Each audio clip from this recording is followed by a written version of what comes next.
Hey, this is Till from the CoScreen team. This is a deep dive in V5, the latest version of CoScreen, which is a video collaboration platform for technical teams. Just to recap, CoScreen enables multiple users to share windows at the same time. So in this case, you can see how I share VS Code with Max. Max shares Chrome with me. I can type and click into his windows if it was my own using these new remote window tabs that you can use to switch between control and draw mode. You can also see what Max is doing here because his mouse pointer is moving on my screen, so I can see exactly in which context he is. He can type and click into my window as if it was his own, simultaneously more or less. Mouse pointers are now super smooth, 60 frames per second plus, so they look as if they were connected to your local computer.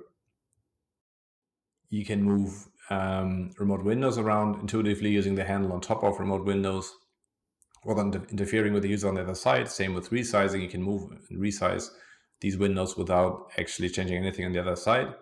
You can also bring the video chat UI to the foreground if you don't want to lose the video streams out of sight. You can also now share windows from multiple displays. So here Max is sharing Terminal from his display 1, Chrome from his display 2, and both windows are visible for me no matter which display they are on from Max's side. He can even move them between displays in macOS spaces and they wouldn't become unshared and invisible to me. I wouldn't even notice that he moves them. If I resize them on my side and move them, he wouldn't notice it on his side. So it's super intuitive now. We have a new workspace app for Google where you can make any meeting a CoScreen meeting with just one click. And you can install this just for yourself or for the entire Google org you might be a part of. We will also launch soon a web version of CoScreen that enables you to join CoScreen meetings from your browser, potentially even from mobile devices, without having to install anything. Especially for new users and casual users and even your customers, this might be a great way to get onboarded to CoScreen. You can audio and video chat in C# windows in a very intuitive UI. You might also know that we do have a VS Code extension where you can we can call each other and collaborate from within VS Code. You can audio and video chat, you can share the VS Code window and your code, but also any other window like emulators, browsers, mockups.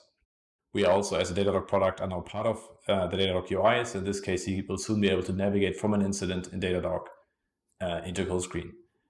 So to sum it up, this got even better in V5. Instant screen sharing, multi-directional collaboration, all that from multiple displays, instant remote control using the new tabs with super smooth mouse pointers, high-def code without obfuscation, and all that with built-in audio and video chat. And things that we fixed with V5 based on your feedback, there are no more accidental input, there's no more super high level CPU and latency, even though this work is never complete. But now, as I said, mouse pointers are super smooth, 60 frames per second plus. You can share windows from multiple displays and spaces without becoming unshared, and you'll soon be able to join from your browser, and there are tons and tons of smaller and mid-sized improvements that we haven't even mentioned. And of course, we can't wait to hear what you think. And you can actually use CoScreen for free if you go to ttdg.co/CoScreen, so Datadog/CoScreen, and try it out. Thank you.